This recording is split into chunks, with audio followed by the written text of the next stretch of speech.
morning. Hello, everyone. My name is Nurse Cynthia Ikejani Nwogu. Everybody knows me as Cynthia Nwogu. I work with Lakeshore Cancer Center. So we're going to allow like a few minutes to make sure everybody is in and we're all in together. Okay, so let's let everybody else join. I hope we're all blessed and healthy and kicking this morning. Okay. I'll be moderating this show and with other Lakeshore team and other medical group, right?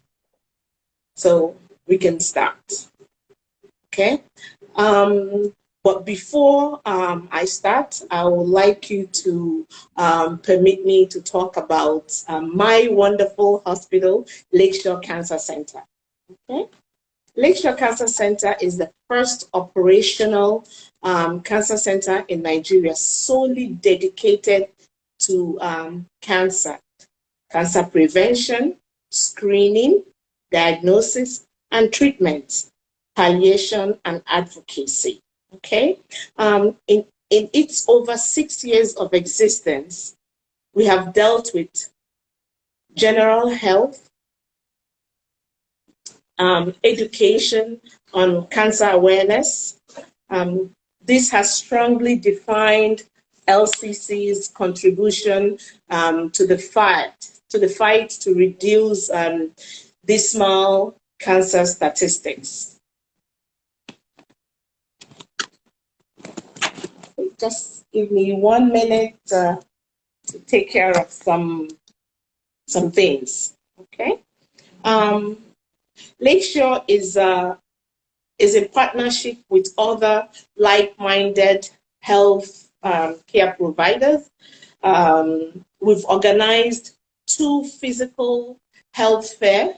One was in 2018 and the other one was in 2019. One was in the island and in the mainland. They've all given their time with serious dedication to educating and awareness into cancer. This was also joined together with other healthcare-minded teams. Okay, so we've all been doing this together. It wasn't done by Lakeshore Cancer alone, but in 2020, the whole world paused. So due to COVID-19, and so did we. So as we are, everything now is online. As the world become progressively creative and innovative in healthcare delivery, so have we. So today, we present the first Lakeshore Virtual Health Fair. There are 15 healthcare providers over the next 3 days that will be sharing health nuggets to the public, as well as free, remember, free, hugely discounted services to be redeemed by the end of the month from each facility. Okay, so today with me will be Dr. Bunjubola Abiri. Dr. Abiri, I hope I didn't spoil the first name, but I've tried. She's from Tranquil and Quest Hospital, and she's from Tranquil and Quest Hospital. The topic of the day is emotional support in times of crisis.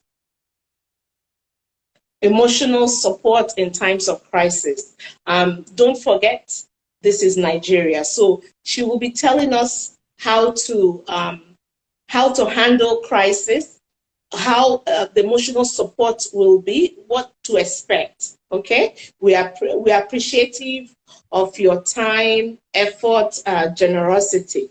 Just before I welcome Dr. Abiri, I would appreciate if you can send in your questions, comments, and inquiries in the inbox, and we will try to address each and every one of them if time permits, okay? Um, just to give you a little profile about Dr. Abiri, she will also be doing most of the introduction, like telling us what her hospital is all about, how, where they're located. This will be a big relief for every one of us who is online, okay? I'm just going to read a little bit about her. And Dr. Abiri, let me know if there's in any way, shape, or form that I didn't say the right thing, but I know you're superb. This is your line, okay? So Dr. Abiri is a consultant psychiatrist, managerial psychologist, professional speaker, and the medical director of Tranquil and Quest Behavioral Health, Lagos. She is a co-author of the book, Mental Health in the Workplace. A lot of people in Nigeria need this in their workplace. So you are greatly needed, Doc, okay? She's a fellow of the West African College of Physicians, a member of the Nigerian Medical Association, the Employee Assistance Professional Association, and the American Psychiatric Association. She has received training from the King's College London, the University of Washington, and the prestigious Harvard University, Boston, USA. Passionate about research in child and adolescent forensic women's mental health and occupational mental health, Dr. Abiri is a mental health advocate who is driven by the holistic view to health, and as such is a regular voice on various print and electronic media where she utilizes illustration and indigenous language to reach her audience. She also uses her knowledge in psychiatry and psychology to influence and maximize effectiveness and productivity in the workplace via the Employee Assistance Program. She volunteers with the Adorable Foundation International, which is an NGO against drug abuse, the Acido Foundation, and the Live Well Initiative. She currently volunteers with the Lagos State COVID-19 Psychological Response Team as a means of contributing her own quota to fight against the pandemic. She works with the THR Media as a consultant psychiatrist and a sexual and gender-based violence advocate. She's a member of the Global Advisory Council of Joy, Inc. It will be my pleasure to welcome Dr. Abiri. Hello, Dr. Abiri. Hello, and good morning. Hi, how are you? Good morning. How are you too? You're very welcome. I would love you to introduce your hospital, what they do, and so that our audience, they will know what we are all in for, please. All right then, okay.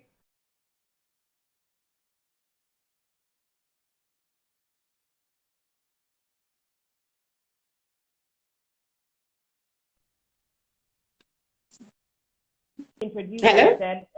Hello, good morning. Yes, so I was saying that thank you very much for the warm welcome. Dr. Abiri, for some reason, your network is not clear. I'm not sure if it's... Can you hear me now?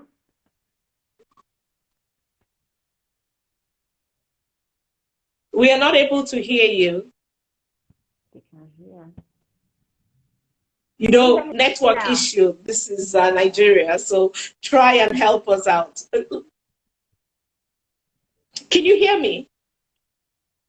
Yes, I can. I can hear you loud and clear. Very good. Okay, wonderful. I heard the last part of what you said, so. All right, so let's just try it again. Okay, so I was thanking you for the very warm welcome, and thanking you also for the privilege to be here as part of one of the speakers at the virtual health fair. My name is Monjubola, like you had rightly said, and this morning I'll be speaking to us about emotional support in time of crisis. So for Tranquil and Quest Behavioral Health, Tranquil and Quest is a private psychiatric hospital and drug addiction rehabilitation center here in Lekki, Lagos. We have 2 branches here in Lekki, one at Igboefo and one in Lekki Phase 1. We have a team of multidisciplinary healthcare professionals, and of course, we pride ourselves as a mental health facility that provides premium and innovative behavioral health services to patients and organizations as well. Our work includes that we do a lot of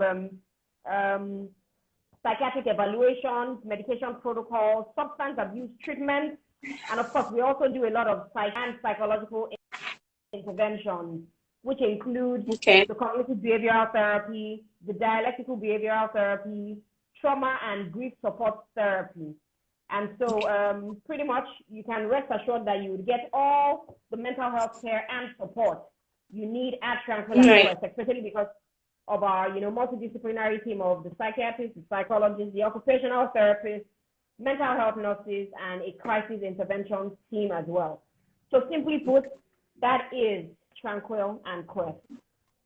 Okay, wonderful. Yes, thank you. So, all right. Now the ball is in your court. Just let us know what mental health, how to handle it, what it entails. All right. Well, thank you very much, and thank you. Thank you for asking that we come to speak a topic that we're extremely passionate about. Yes. It's been an extremely tough year. I feel like saying about 18 months, especially since the coronavirus pandemic came into the world and of course the country, making us call it a pandemic. Of course, this in addition to regular stressors that we had always had in our personal lives, in our family lives, in our occupational lives, in our lives as a country, have of course increased the amount of stress that individuals are exposed to. Definitely, of course, this definitely also takes a toll on our mental health, especially because mental health is an often neglected part of the human health in general. A lot of attention is placed on physical health at the detriment of mental health. And most times when people hear mental health, they're thinking about the man who's not wearing clothes on the street. They're thinking about the disheveled looking woman by the sidewalk. They're thinking about people stripping themselves naked. Truth is that one constant thing that all of us have is that we all have mental health. However, once in a while, there can be factors that are within us or within our environment that can take a toll on our mental health as well. And so we have to say that, an individual is mentally healthy. It means that that individual is successfully able to perform the functions of thought, emotion, perception, behavior, and all other aspects of what the mind will do. So anytime an individual has any problem in any of those functioning that continues to increase in intensity, frequency, and causes distress to the individual, you say that that individual has a mental illness. Okay. All right. So in this way, once we have the diagnosis and we know what is going on, what are the few signs and symptoms of emotional suffering? What should the person or the loved one look out for? Because people are biased about these things and nobody wants to talk about it. There's this cliche that once you say something is wrong with you mentally, nobody wants to talk about it. So how can we help the person, or how can the loved one know when to intervene? All right. Well, thank you so much for that question. And, we get asked that question a lot. And whenever I get asked that question, I remember when HIV came to town and how we used to say that HIV, they show for face. Yes. The truth is, quite a number of people may have a mental illness, but because they appear to be going on with their, day-to-day activities, their duties, they're able to package themselves. People may not know. And so that's the reality. You may never know. However, there's certain things that as individuals we can look out for that can be pointers to the fact that this individual may be, suffering from a mental illness. And so the first thing that, of course, that I would say is that we need to care for each other, because it is in caring for each other that a high index of suspicion. You need to have a high suspicion. So for yourself or for family members who may be looking out, the first thing is know yourself, know your limits, self-awareness is key. Being able to regulate yourself and your emotions is also key. However, some of the signs that you can look out for are behavior. Have you noticed that there's been a change in behavior from who this person used to be? Either, to any extreme. You want to look out for their appearance. Is this person taking care of their body appearance, or are they doing much more? So I always joke and I say that if I ever came to work and I have piercings all over my body, I have a red mohawk, I'm wearing, I'm barely wearing clothes to work, you should be worried, because that's not how I would come to work every day. Yes. Exactly. Sometimes it can be about their mood. How are they feeling? Are they overly sad, or are they overly excited to the point where we say that this individual has mania?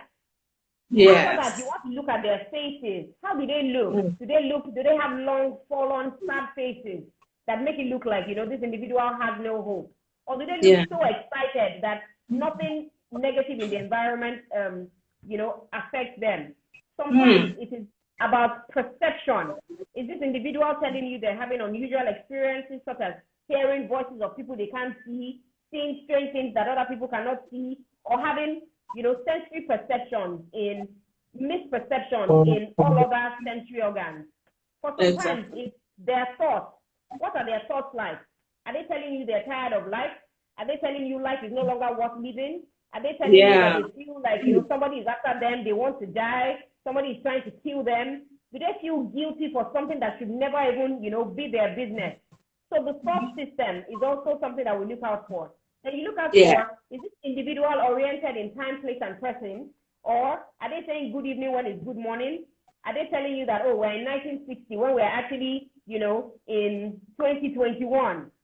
Yes. You want to also look at their memory, their intellect, and how they are able to judge situations around them.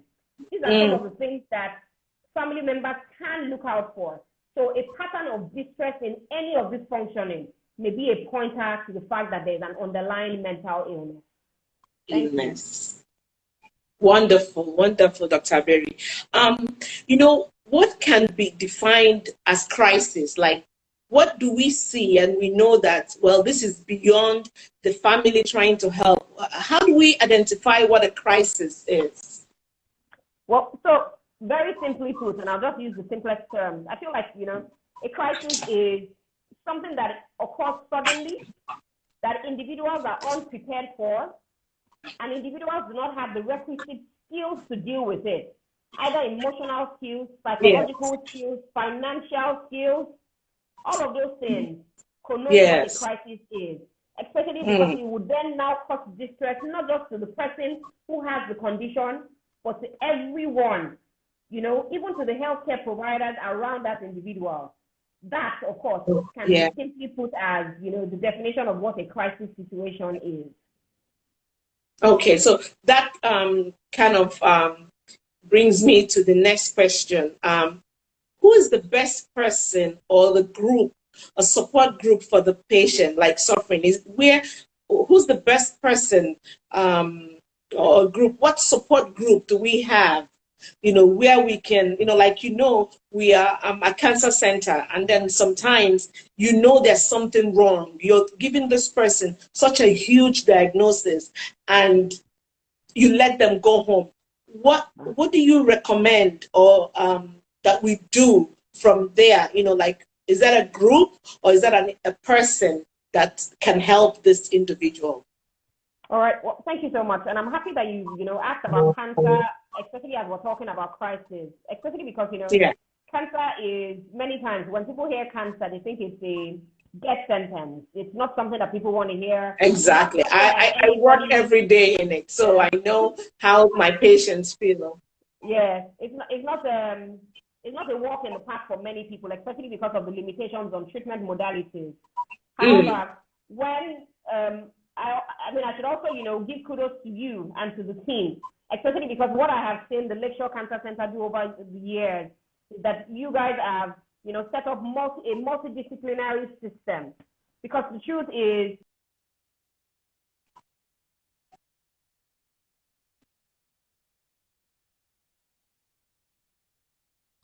cannot cater to this all by ourselves. And so what should be done, and what you have done, and what I would encourage that you continue to do, is that you work in hand with a multidisciplinary team, even from the point of breaking the bad news to the patient, to the relatives, and supporting them through their care, either active care or passive care. The individual has to feel that the family is there, not just for financial support, but emotional support, and that the team, the medical team and the mental health team, and whoever it is that they need, it's such a collaborative care.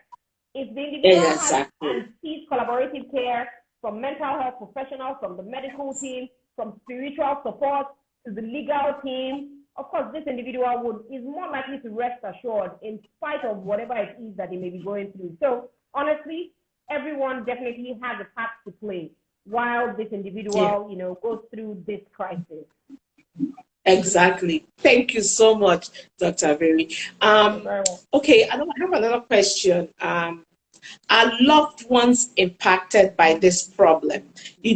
Apart from the patient or the person that is affected, what about their loved ones? I mean, how can we help them? Because by the time you know it, we have 2 patients, or 3 or 4, before it gets to that part. How can we help the loved one, All right, well, thank you so much. And of course, the place of family members and loved ones in supportive care in cancer treatment cannot be overemphasized. It's important that, people understand their rules, They understand their roles, the roles that they're to play. First of all, they need to come to terms with the diagnosis that has been made. It's cancer. It's tough. It's a tough pill to swallow. For the earlier we attend to it, the better. Prompt diagnosis and early intervention have always been the things that we have said at all times. It can be as distressing for the family members as it is for the individual with the diagnosis. And you would agree with me that everybody suffers when one person has a condition. Everybody suffers because, everyone is pretty much going through the motions, going on through the difficulties, financially, emotionally, everyone is trying to support. And so the loved ones who care for these people must never be left behind. They must be educated on what is going on. They must be fully educated on what the prognosis is. They must be given supportive care. So supportive, we like to call it supportive psychotherapy. We must give them information, beyond asking them to go and read up things, beyond telling them what the diagnosis is and telling them what the prognosis is. We must remember that they share the trauma that this individual is going through, and that we must support them in every way that we can. Even though they are not the ones that by the condition, there are even, physical and mental effects of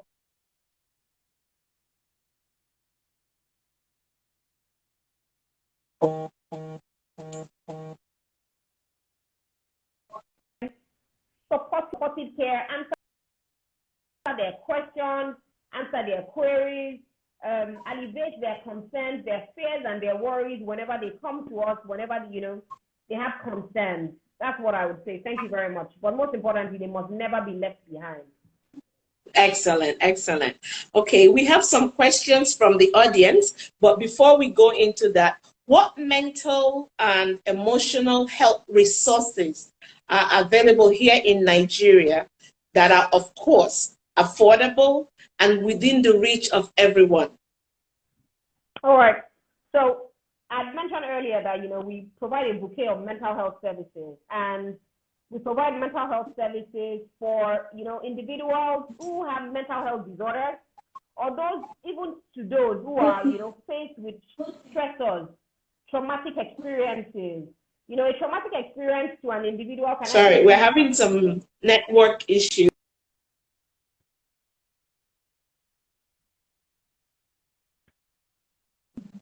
Okay, can you hear me now? Yeah, so before I was saying that support is available, and it's not only when somebody becomes, critically ill with a mental health condition that you start significant life events that happen to us, change, loss of somebody, the diagnosis of an illness, change in a job, welcoming children, getting into a marriage. There's certain significant we struggle with sometimes. And it is even when those little things, those seemingly little things that we may not be able to cope with happen, that we must start to seek help. We shouldn't always wait until this individual is unable to function and fulfill, personal or occupational demands. Once individuals are going through a difficult patch in their lives, we need to start changing the conversation.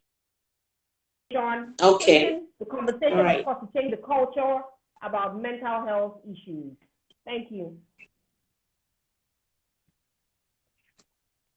All right, Dr. Abiri, we have some network issues and challenges, but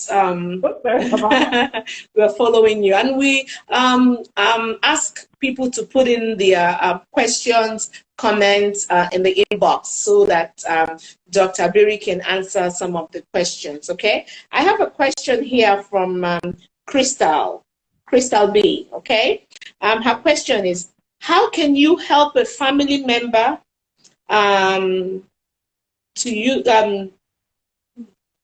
who used to talk? They're very open, they're very, very lively, and then all of a sudden becomes very moody, stops talking to people. The person starts separating himself from the people. They don't socialize anymore. I can use myself for example. Somebody like me, when I'm going out, I'm usually dressed, have makeup on, have my hair. When you see me don't have any of this, there's a problem, there's wahala. So my children or my husband will catch it, say, what's going on? So like this person, I can understand very well where this person is coming from. How can we help that person? All right. So what I will do is that I would give you an acronym, and I title it the L. L. The first L is that we need to learn about mental health conditions. Yes. Not because you pray that you have one, but because you want to be able to recognize one when it happens. So let's learn. It happens. Let's read, let's ask questions, let's ask the professionals about, what we're unsure. So this individual is telling us now there's been a change in behavior. There's definitely something going on. And, until you learn about it, you may not know. The other thing, of course, you should do is to look out for the signs. You've looked out, that's what you're finding out. It's because you care, love, and are concerned about this individual that you've even been able to pick out what you've been able to see. The third thing is that you must listen to them. When they speak to you, don't dismiss them. Don't invalidate their feelings.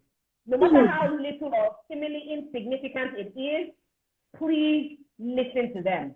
And the last but not the least, of course, listen with kindness, compassion, and in a non-judgmental manner. The list is that you must link them with sources of support and care. So if you don't know what to do, you can ask around. Tranquil and Quest, we are available, and I can see somebody here. Where is Tranquil and Quest located in Lagos? We're located in Lekki Phase 1 and Lekki Ibuefo.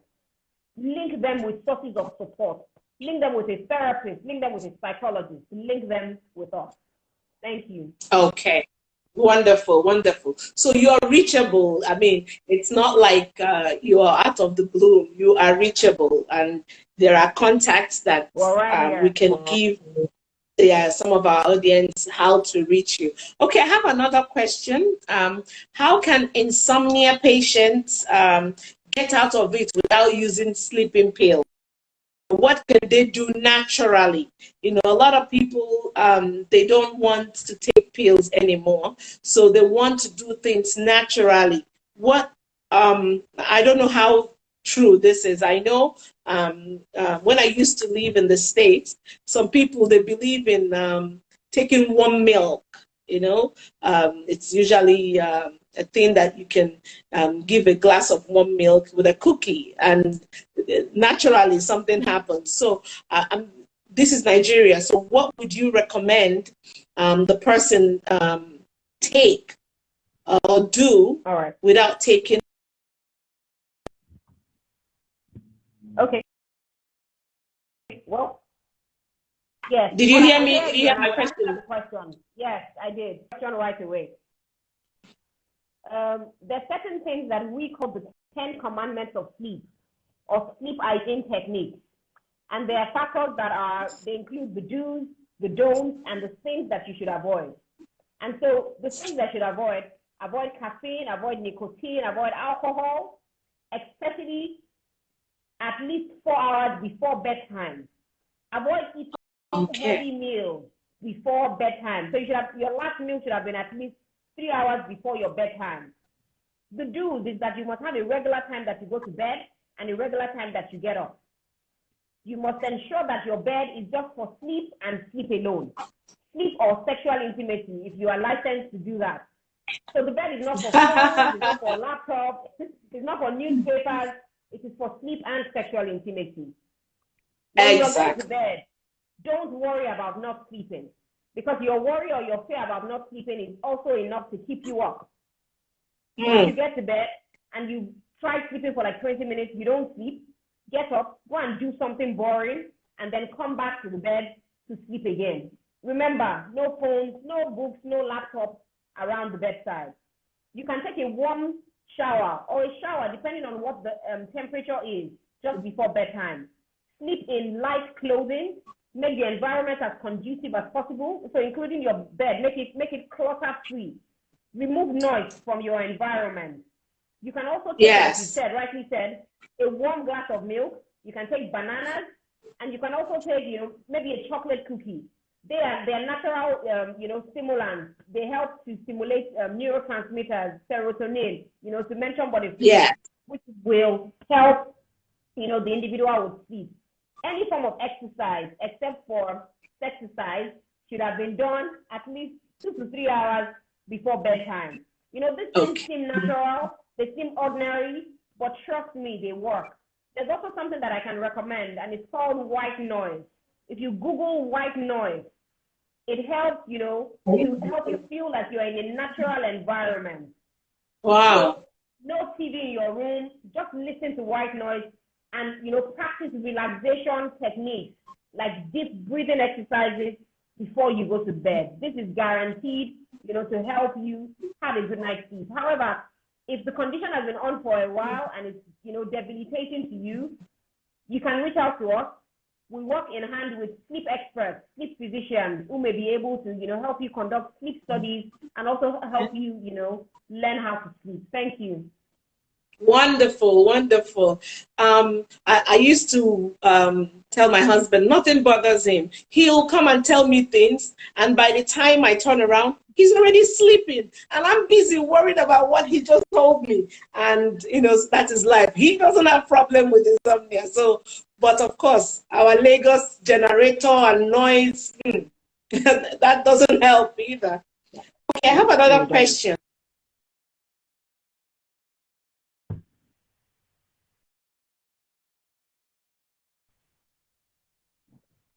Through a heartbreak, like somebody who has gone through a heartbreak, and how can they manage themselves? Like they're emotionally shattered. How can they pick up and move forward?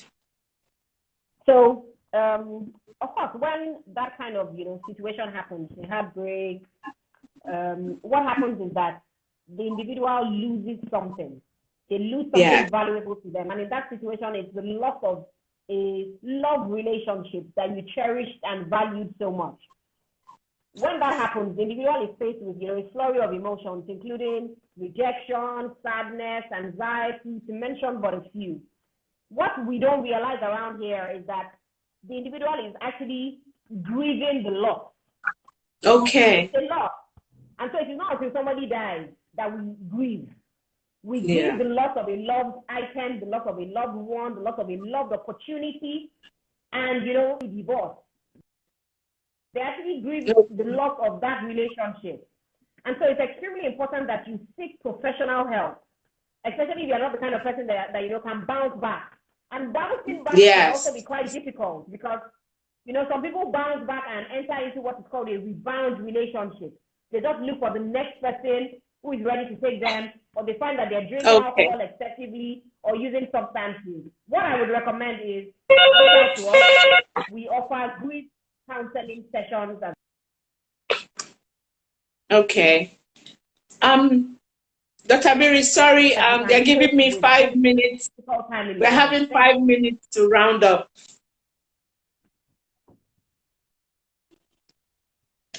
This topic needs a whole 24 hours to discuss, suffering, mental or emotional suffering. So the time that we have is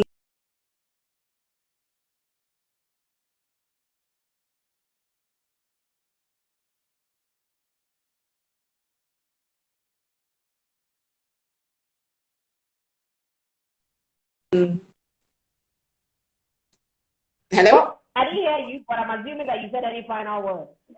Yes, they're giving us 5 minutes. Actually, now it's 4. Just a brief touch of this. Do exercise help out to manage emotional stress? Let's just make it brief. Well, so yes, exercise that is recommended and is not extreme. So you must be sure that your physician has cleared you that your heart is fine, your lungs are fine, your body is fine, and you can go through that form of exercise. Exercise, of course, must also be wholesome. Exercise is extremely important because it allows for release of the feel-good hormones that we call endorphins. So please, exercise, make it consistent, make it regular, but please ensure that you get a good to go time from your doctor before you start. Thank you. Excellent. So just give us a round take, like a package, to conclude this message. All right. Well, thank you very much. And in conclusion, I guess that all I would want to say is that we're in very peculiar times. It's a difficult world out there right now. People are grappling with, difficulties on a lot of fronts: financial, emotional, psychological, physical, whatever challenges that you're facing. I just want to encourage you that you're not alone. Help is available. You must, you should know yourself enough to want to reach out for help, especially as you remember that at life, your mental health is important and that there is no health without mental health. Thank you very much. Wow. Wonderful, Dr. Abiri. I love you so much. This was wonderful. This was very interactive. Lots and loads of information. And unfortunately, we are running out of time, and we shall do this again. I think it will be a good idea. Yes, thank you very much. Thank you very much. Okay. Thank you very much for having me. Please enjoy the rest of your stay. Like I said, thank you. This is a 3 days workshop, so I will recommend that you guys join us 12 noon for the next section with Metro I. The topic will be cataracts. A treatable major cause of blindness. So it's something that can be avoidable, can be treated, and when noticed on time, just like cancer, when the diagnosis come on time, or when you go for checkup, you notice that something is wrong, you take and handle it. So this time is cataract. So see you later at 12 o'clock. Thank you. Bye. Bye-bye.